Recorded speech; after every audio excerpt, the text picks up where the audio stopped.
Halo semuanya, izin memperkenalkan diri. Saya Naura Nadia Sofi dengan NPM 25130240066. Saya dari kelas Pendidikan Biologi 2025B.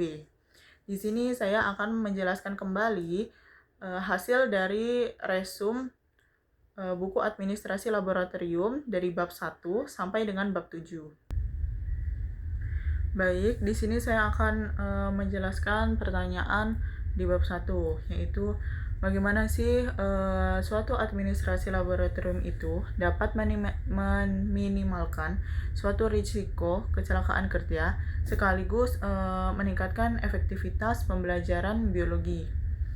Nah, jadi suatu administrasi laboratorium itu sangat berperan penting di dalam menciptakan lingkungan yang aman dan mendukung suatu proses pembelajaran yang efektif melalui pengelolaan yang sistematis. Dalam hal keselamatan kerja, administrasi itu memastikan adanya standar operasional prosedur atau yang biasa disebut dengan SOP. Nah, SOP yang jelas terkait penggunaan alat dan bahan, khususnya bahan kimia yang berbahaya. Selain itu juga pencatatan dan pengelolaan bahan itu dilakukan secara teratur, mulai dari cara penyimpanannya, kemudian penggunaannya, hingga cara pembuangannya, sehingga risiko kecelakaan kerja itu dapat diminimalkan di suatu laboratorium. Nah, administrasi juga mencakup pembagian tugas yang jelas antara dosennya, laborannya, dan kepada mahasiswa yang melakukan praktikum. Sehingga setiap individu itu memahami tanggung jawab masing-masingnya. Kemudian pelatihan dan pengawasan yang baik itu juga membantu mengurangi kesalahan dalam pelaksanaan suatu praktikum. Nah, dengan adanya sistem administrasi yang tertata, jadi potensi human error-nya itu dapat ditekan dan keselamatan kerjanya itu lebih terjamin di dalam suatu laboratorium.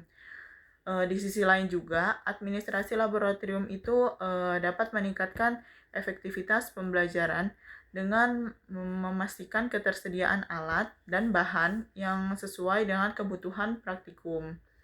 Nah, perencanaan yang matang itu dapat memungkinkan kegiatan itu berjalan tanpa hambatan. Nah, selain itu juga, penjadwalan laboratorium yang teratur itu dapat mencegah benturan pengguna ruangan dan alat. Jadi, penjadwalannya itu menjadi lebih tertata. Nah, sehingga kegiatan praktikum itu dapat berlangsung secara optimal. Kemudian, pemanfaatan teknologi. Jadi pemanfaatan teknologi informasi itu di dalam administrasi juga dapat membantu pencatatan inventaris, kemudian pengaturan jadwal, serta dokumentasi kegiatan yang ada di dalam lab tersebut. Sehingga prosesnya itu menjadi lebih efisien dan terorganisir. Nah, dengan demikian, administrasi laboratorium itu tidak hanya berfungsi sebagai sistem pengelolaan, tetapi juga sebagai faktor penting yang menghubungkan aspek keselamatan dan kualitas pembelajaran. Sehingga suatu kegiatan praktikum itu dapat berjalan dengan aman, efektif, dan lebih terarah ketika melakukan praktikum di suatu laboratorium.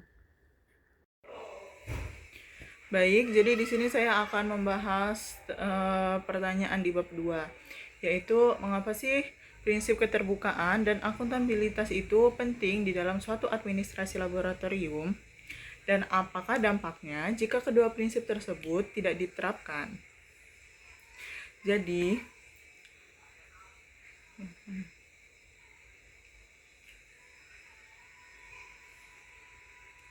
Jadi, prinsip keterbukaan itu penting karena memastikan semua informasi terkait laboratorium seperti prosedur kerja, terus standar keselamatan, terus habis itu penggunaan alat, hingga ke pengelolaan anggaran itu dapat diakses dan dipahami oleh seluruh pihak, dari dosen, terus laboran, kemudian mahasiswa. Nah, dengan keterbukaan komunikasi itu menjadi lebih jelas sehingga dapat mengurangi kesalahan di dalam pelaksanaan praktikum. Nah, sedangkan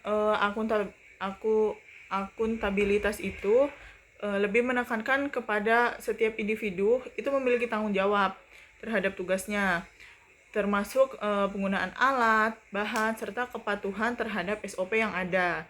Nah, dengan adanya akuntabilitas itu, setiap tindakan itu dapat dipertanggungjawabkan secara administratif maupun secara akademik. Nah, jika kedua prinsip itu tidak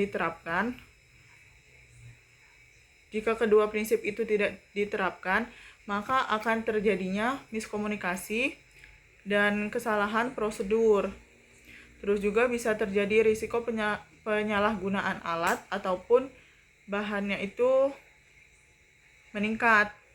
Kemudian bisa juga terjadi kita sulit melacak kesalahan ataupun kerusakan pada benda-benda ataupun bahan. Kemudian bisa juga menurunkan kepercayaan dan profesionalisme laboratorium. Bahkan karena kecerobohan itu, kita bisa meningkatkan risiko kecelakaan kerja di suatu laboratorium, dan itu bisa berakibatkan lebih fatal.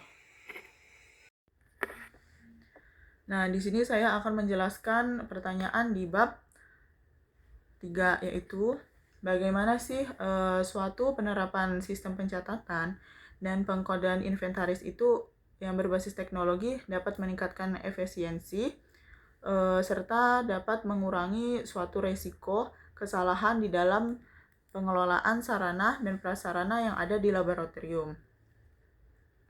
Jadi penerapan sistem pencatatan dan pengkodean inventaris yang berbasis teknologi itu seperti contohnya barcode ataupun software manajemen laboratorium itu mampu meningkatkan efisiensi pengelolaan secara signifikan.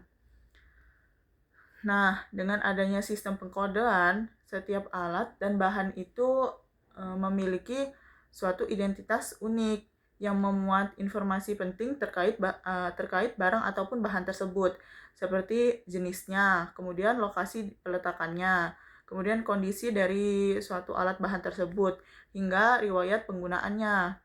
Nah, dengan hal ini itu dapat memudahkan proses identifikasi dan pelacakan inventaris secara cepat dan akurat. Nah, itu yang bisa mengurangi waktu kita dan lebih banyak digunakan untuk laboratorium. Kemudian, sistem berbasis teknologi itu memungkinkan pembaruan data itu secara real time, sehingga kondisi alat, kemudian ketersediaan bahan, dan aktivitas pemakaian itu dapat langsung terpantau tanpa harus melakukan pengecekan secara manual, yang di situ bisa menghabiskan waktu kita. Nah, hal ini juga membantu suatu proses pemeliharaan, karena alat yang rusak ataupun alat yang membutuhkan perbaikan itu dapat langsung terdeteksi dan ditindaklanjuti. Kemudian dengan dibandingkan sistem manual, jadi penggunaan teknologi itu dapat meminimalkan kesalahan pencatatan, kehilangan data, ataupun duplikasi inventaris. Nah, risiko kehilangan barang juga itu dapat lebih diminimalkan karena setiap pergerakan alat itu dapat dilacak.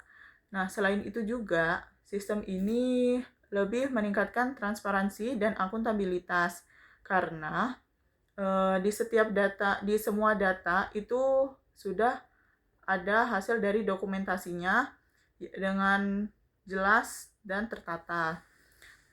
Jadi, secara keseluruhan, penerapan sistem inventaris berbasis teknologi itu tidak hanya meningkatkan efisiensi dan akurasi, tetapi dia juga bisa mendukung pengambilan keputusan yang lebih tepat. Seperti contohnya dalam suatu perencanaan pengadaan, kemudian perawatan dan pengawasan sarana dan prasarana yang ada di laboratorium tersebut. Nah, sekarang saya akan menjelaskan pertanyaan di bab 4, yaitu bagaimana sih analisis kebutuhan yang tidak tepat itu dapat memengaruhi suatu efisiensi pengadaan alat dan bahan yang ada di laboratorium. Nah, jadi analisis kebutuhan yang tidak tepat itu akan berdampak langsung pada efisiensi operasional di laboratorium. Jadi, jika analisis itu dilakukan tanpa data yang akurat atau tanpa suatu pertimbangan, tanpa mempertimbangkan kebutuhan nyata, maka bisa berakibatkan yang pertama yaitu kelebihan stok atau overstock. Nah, itu tuh akibatnya yaitu menyebabkan pemborosan anggaran. Kemudian bisa juga biayanya meningkat. Terus risiko kerusakan atau barang yang kadaluarsa itu lebih banyak. Nah, kalau misalnya kekurangan stok nih, itu bisa menghambat suatu kegiatan praktikum ataupun penelitian. Karena alat atau bahan itu yang akan digunakan tidak tersedia. Ini bisa mengganggu jadwal pembelajaran. Nah, itu juga bisa salah spesifikasi alat ataupun bahan. Nah, jika kebutuhan tidak dianalisis dengan baik, barang yang dibeli itu bisa jadi tidak standar atau tidak kompatibel dengan kebutuhan praktikum. Kemudian inefisiensi anggaran. Nah, jadi dana yang digunakan itu menjadi tidak optimal karena pembeliannya itu tidak berdasarkan prioritas kebutuhan. Itu bisa memperbanyak pengeluaran.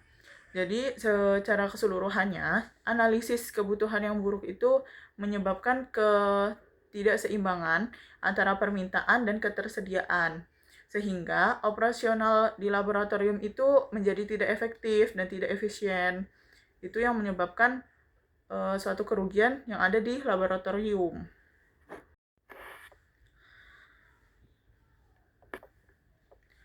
Baik, yang selanjutnya saya akan menjelaskan tentang bab 5, yaitu apa sih konsekuensi ilmiah dan operasionalnya jika suatu kalibrasi alat laboratorium itu tidak dilakukan secara berkala. Nah, jadi kalibrasi itu sangat penting dilakukan untuk memastikan alat ukur itu memberikan hasil yang sesuai. Nah, yang sesuainya itu seperti apa? Nah, jadi yang sesuainya itu sesuai dengan standar-standar yang sudah ditentukan. Jadi, jika tidak dilakukan secara berkala, maka dampaknya itu akan sangat serius. Seperti adapun konsekuensinya, yaitu konsekuensi ilmiah. Nah, di konsekuensi ilmiah itu ada dibagi menjadi beberapa poin, yaitu seperti data hasil eksperimennya itu menjadi tidak akurat. Nah, biasanya itu dia bisa jadi kelebihan ataupun kekurangan. Kemudian hasil penelitiannya itu tidak valid. Jadi kita tidak dapat langsung mempercayai hasil dari penelitian tersebut. Kemudian hasil kesimpulan dari seluruh penelitiannya itu bisa jadi kelebihan atau kekurangan. Jadi dia tidak seimbang. Kemudian sulit juga direplikasi oleh peneliti lain. Jadi dia tidak konsisten. Kemudian yang kedua yaitu konsekuensi operasional. Jadi kita tuh jadi ngambil keputusannya itu berbasis dengan data yang keliru. Tidak bisa dipastikan itu data yang benar ataupun salah. Kemudian bisa juga menurunkan kualitas dan kredibilitas suatu laboratorium. Kemudian itu juga menjadi standar akreditasinya itu tidak terpenuhi, misalnya ISO. Terus habis itu juga kerugian di dalam bidang kesehatan, farmasi dan lain-lainnya itu akan lebih besar. Nah, potensinya itu dia lebih bahaya jika alat ukur itu digunakan untuk bahan beresiko. Jadi, tanpa adanya kalibrasi, suatu laboratorium itu tidak hanya kehilangan akurasi, tetapi bisa juga mereka kehilangan kepercayaan dan standar profesionalnya dari pandangan masyarakat ataupun penelitian lain. Baik, selanjutnya saya akan menjelaskan pertanyaan di bab 6, yaitu bagaimana sih suatu sistem penjadwalan dan pencatatan aktivitas di laboratorium yang terintegrasi itu dapat meningkatkan suatu efektivitas penggunaan fasilitas serta mendukung pengambilan suatu keputusan. Nah, jadi sistem penjadwalan dan pencatatan aktivitas itu yang ada di laboratorium itu lebih terintegrasi, terutama kepada yang berbasis teknologi seperti cloud ataupun software manajemen. Nah, itu tuh lebih berperan penting di dalam meningkatkan efektivitas penggunaan fasilitas. Nah, melalui sistem ini itu jadwal penggunaan ruangan dan penggunaan alat-alat itu dapat diatur secara sistematis dengan mempertimbangkan jumlah penggunanya, terus kemudian jenis kegiatannya, serta durasi praktikum yang digunakan. Kemudian itu juga dapat menghindari benturan jadwal dan dapat memastikan penggunaan fasilitas itu secara lebih optimal. Nah, selain itu juga sistem yang sudah terintegrasi itu lebih memungkinkan semua pihak seperti pihak dari dosen, kemudian laboran ataupun dari mahasiswanya sendiri. Nah, untuk mengakses dan memperbarui jadwal itu secara lebih real time, sehingga koordinasi itu menjadi lebih mudah dan fleksibel jika terjadi suatu perubahan praktikum yang mendadak. Nah, hal ini itu sangat membantu di dalam menjaga kelancaran kegiatan praktikum tanpa kita mengganggu jadwal praktikum peserta lainnya. Terus pencatatan aktivitas itu juga jadi pencatatan aktivitas laboratorium yang terdokumentasi dengan baik itu juga dapat menghasilkan data historis yang dapat dianalisis untuk melihat tingkat penggunaan alat dan ruangannya. Nah, data ini itu sangat penting di dalam proses monitoring dan evaluasi. Misalnya untuk mengetahui alat apa saja yang sering digunakan di laboratorium tersebut, terus kebutuhan penambahan fasilitas ataupun suatu efisiensi penggunaan ruangan laboratorium. Kemudian data tersebut juga dapat digunakan sebagai dasar dalam pengambilan keputusan seperti perencanaan pengadaan alat-alat baru, kemudian perbaikan fasilitas-fasilitas yang rusak ataupun yang sudah tidak digunakan, kemudian sehingga penyusunan kebijakan penggunaan laboratorium juga. Nah, dengan demikian sistem yang terintegrasi itu tidak hanya meningkatkan efisiensi operasional saja, tapi dia juga dapat memperkuat transparansi juga. Nah, kemudian kita juga lebih mudah untuk berkoordinasi serta kualitas pengelolaan laboratorium itu lebih menjadi keseluruhan. Nah, pertanyaan selanjutnya yaitu, mengapa sih suatu sistem pengarsipan elektronik itu lebih dianggap unggul dibandingkan dengan pengarsipan fisik? Dan apa risiko yang harus diantisipasi? Jadi, pengarsipan elektronik itu dianggap lebih unggul karena dia dapat memberikan banyak kelebihan dibandingkan dengan sistem yang fisik. Adapun keunggulannya yaitu dia itu aksesnya lebih cepat. Nah, data-data yang dicari itu bisa langsung dalam hitungan detik itu didapatkan. Terus efisiensi ruang juga. Nah, jadi kita tuh tidak membutuhkan ruangan untuk penyimpanan yang besar. Kemudian data juga dapat mudah dibagikan. Nah, dokumen itu dapat diakses banyak pihak secara bersamaan, jadi tidak mempersulit yang lain. Nah, kemudian yaitu terintegrasi. Jadi dia bisa terhubung dengan sistem lain, seperti manajemen laboratorium. Kemudian update-nya itu real time, jadi perubahannya itu langsung terlihat dan penyimpanan itu langsung disimpan. Namun, dalam sistem ini juga kita memiliki beberapa risiko yang harus diantisipasi, seperti keamanan data. Nah, jadi biasanya kayak gitu tuh lebih rentan atau kebocoran informasi. Terus kehilangan data bisa terjadi jika tidak ada suatu backupnya. Kemudian kita juga menjadi ketergantungan teknologi. Nah, jika sistemnya error, akses data itu bisa terganggu. Kemudian penyalahgunaan akses. Nah, jika tidak ada kontrol hak yang baik, maka kita bisa menyalahgunakan. Solusinya yaitu menggunakan enkripsi data. Adapun solusi untuk mencegah suatu kesalahan yaitu menggunakan enkripsi data, terus membuat backupnya secara berkala, terus mengatur hak akses pengguna, terus menggunakan sistem keamanan digital yang lebih kuat dengan pengelolaan yang tepat. Terus kita juga bisa mengarsipkan elektronik menjadi sistem yang sangat efisien sekaligus menjadi sistem yang lebih aman. Terima kasih.